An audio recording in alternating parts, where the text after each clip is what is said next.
There we go. All right, well, welcome to Diary of a Professional Tennis Coach, Candy, alongside, you're a bit of a long-standing guest, aren't you now, Vuk Brajovic? It's an honor. A top Serbian journalist, and we're here, of course, to talk about Novak Djokovic losing his opening round match here in Monte Carlo, a bit of a shocker. Yeah. He said before the tournament that both his kids were born here, so this tournament, of course, is very familiar and very friendly to him, a twice champion, hasn't won since 2015. Yeah. The eye infection looked pretty nasty, I have to say, when I spoke to him just before the tournament, and he could hardly keep his eye open. It looked painful, but of course, being the professional he is, he said, it's bad, but I'm going to play. What did you think of his loss today to Alejandro Tabilo? Well, disappointing, but perhaps not unexpected. Because for a while, Novak has been treating Monte Carlo as, let's say, a testing ground, a launch pad for the rest of the European clay court season. However, not driving himself too hard to reach the heights as he has in 2013 and 2015. Yeah. Possibly also being aware of the factor that age has been playing. As of late, it is always tough to make the switch from the hard courts of Florida to clay in Europe, especially with this kind of volatile weather, which affects the players, the playing conditions, things like that. So, I would say that apart from the disappointment of losing against Tabilo for the second time in a row, and in a very similar fashion, in Rome it was 6-2, 6-3. Here it was 6-3, 6-4. A match in which Tabilo was, thoroughly in control from pretty much the start until the end. Apart from that disappointment, I would say that, it could have been predicted. Although Novak did tell me that he would have been, of course, happier if he managed to, have one or two wins under his belt until the end of the campaign here. But then if you win one or two matches, you may actually, think that you can go all the way. So you never know. In any case, yes, quite disappointing, but, Novak has his sights set on Roland Garros. Yes.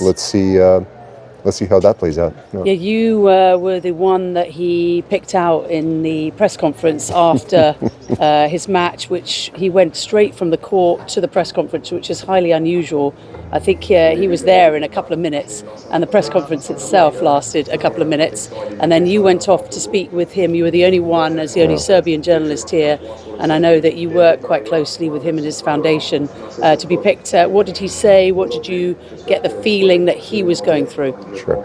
Allow me to correct you. The press conference lasted 1 minute 56 seconds. So not even minutes. Sorry. It was I said 2 minutes. 1 minute plus. And this was not the shortest one. Actually, the shortest one was in Monte Carlo proper, again after his loss to Musetti, 1 minute 34 seconds. So that's a record. Yes, and it is regrettably not that uncommon with Novak. When he loses on the big stage, he goes into press conference immediately. Well, he didn't say much, but he did say that Tabilo's game is hard to adapt to. He praised his opponent for playing, aggressively, having straight, clean shots, being, dominating the rallies. He did mention that he did have some other physical issues that were troubling him apart from the eye, but he didn't want to go into much detail. In essence, he said, when you play this poorly, there are no other reasons than those, to explain what was happening in the court. So we just hope that there will not be that many instances in which we will experience such short press conferences in the future. Gosh, that was short, wasn't it? Yes. No Andy Murray, of course, this week. He's with his brother Marco. Do you think that he does need a full-time coach? Do you think he needs another Goran Ivanisevic? Is there something that can propel Novak to the major title he wants? We also believe that he wants to get to 100 titles overall. Jimmy Connors at 109. Does he want to beat all of Roger's records? What do you think? Well, I do wish there was a coach hired on a permanent basis. And there's not another Ivanisevic. There's only one Goran Ivanisevic or one Marian Vajda. And in that respect, even one Boris Becker. When you go back in the to the days when they worked together, and yes. the level of or what his contribution to Novak's game has been, and we know that very well. So but the arrangement with Andy is as it is. Yes. It's on an occasional basis.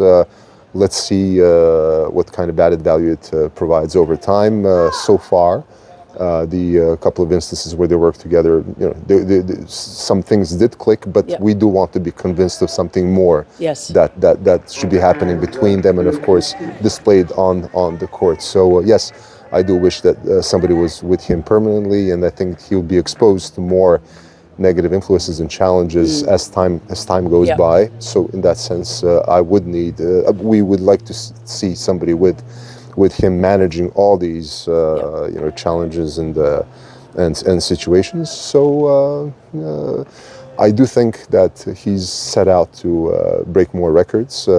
It would be nice, and I do believe personally that Roland Garros is the next major opportunity, possibly even more than Wimbledon. Yes. So maybe he could connect the 100th ATP title with the 25th Grand Slam. Wow, that would be a story. There, and I think it's viable because Alcaraz is still quite unstable. We saw today's first set against Cerundolo. Didn't work out too well for him. Sinner is just returning to the courts, actually practicing in Monte Carlo on Monday, from what I hear. So that was why Darren Cahill was here. I was actually working in the gym out with it. He was on the treadmill next to me on the running treadmill. Wow. So I saw Darren. What a source of information. Exactly. I envy you. Now we know why. Yeah. And but still, let's see what happens with Jannik's comeback. I would put Novak among the top three favorites to win Roland Garros.